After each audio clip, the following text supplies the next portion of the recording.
जो नियम और संचालन की जो प्रक्रिया है उसके अनुरूप हुए हैं और ये जो विधानसभा है 14वीं विधानसभा, इसकी प्रोडक्टिविटी 132% रही है। जो भी सत्र हुए हैं उन सत्रों में जो भी अलॉटेड टाइम था उससे ज़्यादा काम विधानसभा ने किया है।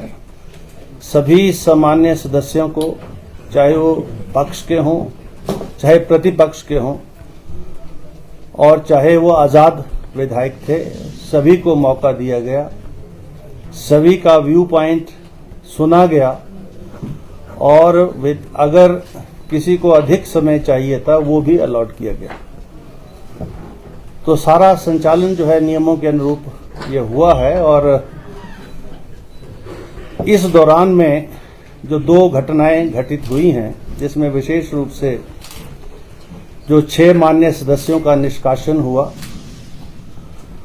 वो भी संविधान के अनुच्छेदों के अनुरूप, और जो 10th शेड्यूल है उसकी जो वायलेशन है उसके अनुरूप उनकी सदस्यता रद्द हुई और अब उपचुनाव के माध्यम से 6 में से 4 सदस्य जो है वो चुनाव नहीं जीत पाए हैं और 2 चुनाव जीते हैं जिनकी शपथ समारोह हो चुका है। और दूसरा निर्णय जो हमने लिया था, जो 3 निर्दलीय विधायक चुनकर आए थे और जिन पर कानूनन संवैधानिक तौर पर ये पाबंदी है कि वो उन 5 वर्षों के कार्यकाल में किसी भी राजनीतिक दल को वो ज्वाइन नहीं कर सकते, उसमें सम्मिलित नहीं हो सकते, शामिल नहीं हो सकते। और उन तीनों ने 22 मार्च को अपनी सदस्यता से इस्तीफा देकर 23 मार्च को भारतीय जनता पार्टी को ज्वाइन किया और उसके ऊपर भी नियमों के अनुरूप हमने कार्रवाई करते हुए दोनों पक्षों को पूरा समय दिया। जब तक मैं फैसला लेता तो ये तीनों मान्य सदस्य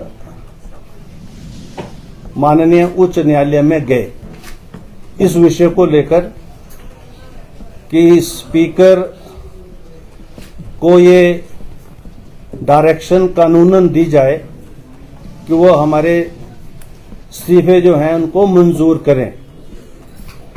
मैंने भी 10-15 दिन 20 दिन इंतजार किया और जब फैसला आया तो उस फैसले में माननीय जो चीफ जस्टिस थे उन्होंने कहा कि स्पीकर के संवैधानिक अधिकार के अंदर अदालत किसी भी प्रकार से दखल नहीं दे सकती।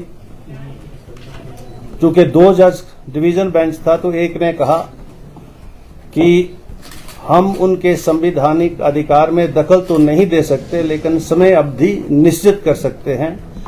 तो ये डाइसेंटिंग व्यू पॉइंट था, इसलिए तीसरे जज को ये मैटर रेफर हुआ जिनका निर्णय भी आया है और उसके बाद कंक्लूडिंग जो निर्णय है वो चीफ जस्टिस महोदय का आया, जिसमें साफ तौर पर तीसरे जो मान्य जज है उन्होंने जो चीफ जस्टिस का जो व्यू पॉइंट था उसी के साथ जो है वो गए और उन्होंने भी इस बात को तसव्वुर किया और फाइनली जो जजमेंट है उसका जो फाइनल पार्ट है उसमें यह कहा गया कि कोई भी संवैधानिक अदालत स्पीकर के संवैधानिक अधिकारों के अंदर किसी भी प्रकार का दखल नहीं दे सकती। ये उनके विवेक के ऊपर है कि जो उनके अधिकार क्षेत्र में जो निर्णय होने हैं वो उनका ही उसमें विवेक का इस्तेमाल होगा, उसमें किसी प्रकार की समय अवधि भी निश्चित नहीं की जा सकती। और ये विषय स्पष्ट हैं, दोनों राजनीतिक दलों के समक्ष हैं और विशेष रूप से भारतीय जनता पार्टी जो नेता प्रतिपक्ष के रूप में माननीय श्री जयराम जी, जो सदन के जो है प्रतिपक्ष के नेता भी हैं, उनकी जानकारी में है।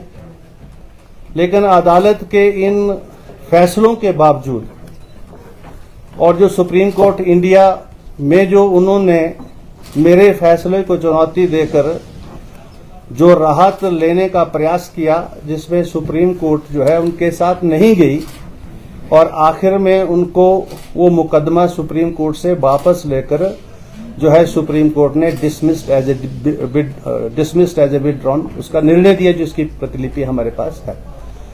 यानी स्पीकर के जो अधिकार क्षेत्र है उसको दोनों माननीय उच्चतम न्यायालय ने भी और उच्च न्यायालय ने भी अपना जो है जो अपनी रूलिंग है, फैसला है, उसके माध्यम से यह तय कर दिया कि स्पीकर के अधिकार क्षेत्र के अंदर और जो निर्णय हमने लिए हैं उसमें किसी प्रकार के दखल की गुंजाइश नहीं है। फिर भी पब्लिक डोमेन में जाकर नेता प्रतिपक्ष या भारतीय जनता पार्टी के कुछ मान्य सदस्य उन फैसलों को राजनीतिक लाभ लेने की चेष्टा से पब्लिक डोमेन में चुनाव में डिस्कशन में ला रहे हैं। मैं यही कहना चाहूंगा कि मैंने अपने अधिकार क्षेत्र का प्रयोग करते हुए संविधान के अनुरूप जो मुझे निर्णय करना था वो मैंने किया और प्रेस के माध्यम से मैंने उस दिन भी कहा था, यद्यपि 10th शेड्यूल में कोर्ट्स का जुरिस्डिक्शन बार्ड होने के बावजूद ये व्यवस्था उच्चतम न्यायालय ने निश्चित की कि इन फैसलों की जो स्पीकर के पास 3 तरह का अधिकार क्षेत्र है। एक अधिकार क्षेत्र जब सदन लगता है तो सदन के अंदर जो कार्रवाई होती है वो भी नियमों के अनुरूप होती है, लेकिन उसमें कोई भी अदालत किसी भी प्रकार से दखल नहीं दे सकती। ये विशेषाधिकार सदन का है, स्पीकर का है। लेकिन जब वो सदन के बाहर सदन के अंदर की घटनाओं से ताल्लुक जब वो निर्णय लेते हैं तब उनका रोल कोसाई जुडिशियल होता है। तो उस जुडिशियल प्रोसेस में लिए गए निर्णयों को अदालत जो है समीक्षा में ला सकती है, समीक्षा हो सकती है। और समीक्षा होने के बाद जब उन्होंने मेरे निर्णयों को जो है सही कहा, किसी प्रकार से उन निर्णयों में अपना जो है किसी प्रकार से उसमें कोई ऐसी कोई बात नहीं कही, तो मैं ये समझता हूं किसी भी मान्य सदन के सदस्यों को उन विषयों को पब्लिक डोमेन में उठाने का कोई अधिकार नहीं है और दूसरे शब्दों में उसको फिर से नियमों का उल्लंघन ही माना जाएगा।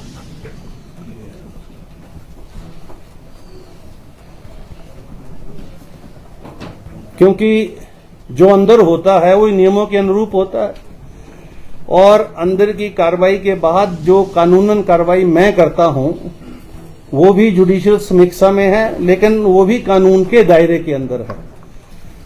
तो अंदर भी जो कानून लगते हैं वो ही बाहर भी लगते हैं। इसलिए किसी भी मान्य सदस्य को ये अधिकार नहीं है, जैसे कोर्ट ने कोई फैसला दे दिया और कोर्ट ने फैसले के बाद अगर दूसरी कोर्ट ने उसी फैसले को जो है अपनी सहमति प्रकट कर दी तो फैसला अप्रूव हो गया, उसमें किसी प्रकार का या अपील में अगर वो रद्द कर दिया और दूसरी कोर्ट ने अपना फैसला दे दिया तो दूसरी कोर्ट का फैसला चलेगा। और अगर वो फैसला अप्रूव हो गया तो कोई भी आदमी उस फैसले को लेकर पब्लिक डोमेन में जाकर कोर्ट का कोई क्रिटिसिज्म नहीं कर सकता। That amounts to a contempt of a court also. तो likewise we have a contempt of the house also.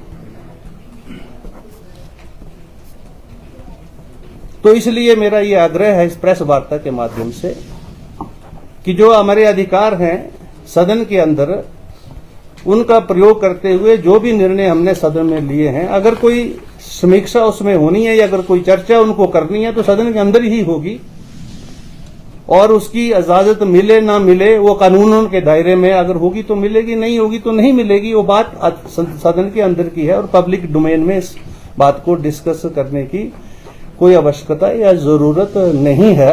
इसलिए मैं नेता प्रतिपक्ष से विशेष रूप से ये कहूंगा कि जिस प्रकार के शब्दों का वो प्रयोग कर रहे हैं, जिस प्रकार से आक्षेप वो अध्यक्ष की मर्यादा के खिलाफ कर रहे हैं।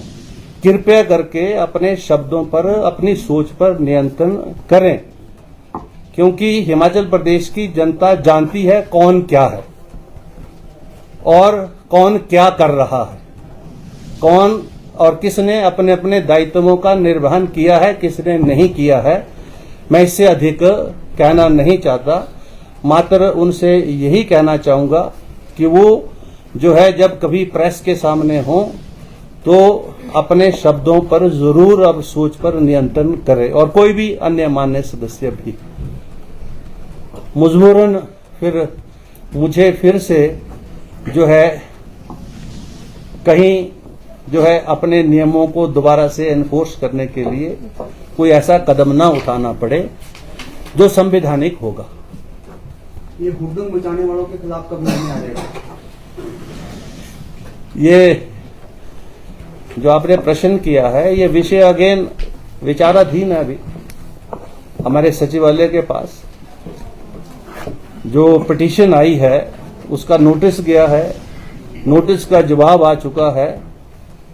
अब उचित समय पर जो है जब सदन का संचालन होगा तब उसके ऊपर जो है उसके ऊपर आगे कार्रवाई होगी।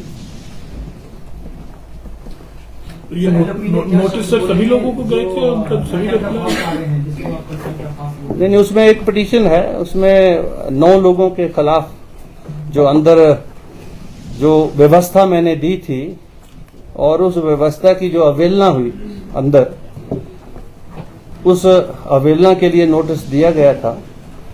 और अंदर जो नियमों को ताक पर रखकर सदन के आसन पर जाकर कागज फाड़ना, सदन में अवस्थित माहौल पैदा करना, ये इस प्रकार का जो आचरण था उसके लिए वो नोटिस गया था। उनका जवाब आया है और वो सारी कार्रवाई प्रेस के सामने हुई है, समक्ष हुई है और अंदर रिकॉर्ड पर भी है, टीवी में भी है, रिकॉर्ड पर भी है। तो जब कभी उसके ऊपर आगे जो है उपयुक्त समय आएगा तो उसके ऊपर हम कार्रवाई करेंगे आगे। सर, क्या उसमें नियमों में ये प्रावधान है कि उनकी सदस्यता भी जा सकती है? अभी मैं ये सारी बातें तो इस प्रेस वार्ता के माध्यम से नहीं कहना चाहूंगा।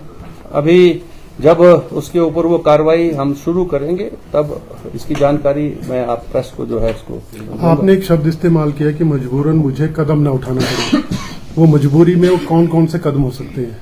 मजबूरन का मतलब यह है कि हम चाहते हैं कि हिमाचल प्रदेश का राजनीतिक जो स्वभाव है उसी के अनुरूप सारे राजनीतिक दल काम करें और सदन की मान मर्यादा को बरकरार रखें, अपनी अपनी जो उनकी मान मर्यादा है उसको भी बरकरार रखें। ऐसे अपशब्दों का ऐसा प्रयोग न करें जिससे किसी के मान और प्रतिष्ठा को ठेस पहुंचे, और जब पहुंचती है तो फिर उन परिस्थितियों में नियम, कानून, संविधान सब जो है उसके तहत जो है कार्रवाई होती है। तो मजबूरन तो फिर ये मैं नहीं चाहता, लेकिन फिर मुझे मजबूरन उन नियमों को एनफोर्स करना पड़ेगा। सर, कल नेता प्रतिपक्ष ने कहा है कि आप सरकार की कठपुतली बने हुए हैं। अब ये नेता भी आपके आए हैं, उनका कहना था, ऐसे बयान आए थे जो आपकी पक्ष की, आपकी गरिमा के बिल्कुल विपरीत है। आपका आचरण विपक्ष की नजर में सही नहीं रहा, ये उनका आरोप है। उनका नेता प्रतिपक्ष क्या बोलते हैं, क्या नहीं बोलते हैं, और मेरा आचरण क्या होना चाहिए या नहीं होना चाहिए, ये सर्टिफिकेट मुझे नेता प्रतिपक्ष से नहीं चाहिए।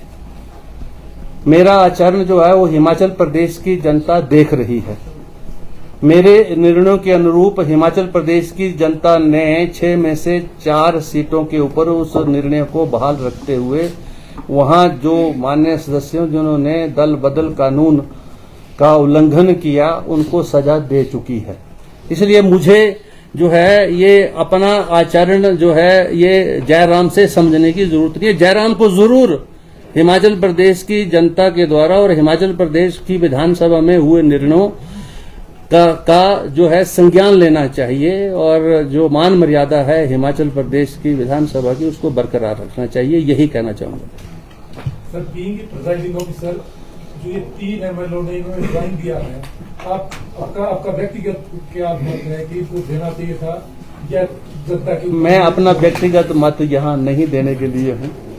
उन्होंने रिजाइन दिया, कानूनन जो मुझे कार्रवाई करनी चाहिए थी वो मैंने की है। मैं उदाहरण दे रहा हूं आपको। किरण चौधरी कांग्रेस की इलेक्टेड एमएलए हैं हरियाणा में, उन्होंने दल बदल किया, भारतीय जनता पार्टी ज्वाइन कर ली। अब उन्होंने ज्वाइन कर ली, अभी तक उनको डिस्क्वालीफाई करने का जो काम है वो स्पीकर वहां के जो है माननीय ज्ञानचंद गुप्ता जी वो करेंगे। अब वो प्रोसीडिंग्स वहां इनिशिएट हुई हैं, वो कंक्लूड होंगी। प्रोसीडिंग्स दोनों दलों को सुनना पड़ता है, सुनने के बाद कंक्लूजन होता है। आप हाई कोर्ट में कोई भी पिटीशन फाइल करते हैं, रिप्लाई जाता है, रीज्वाइंडर जाता है, काउंटर होता है, उसके बाद फिर कोई मिसलेनियस एप्लीकेशन लग जाती है। तो ये तो निर्णय हाई कोर्ट के अंदर घंटों बहस हो चुकी।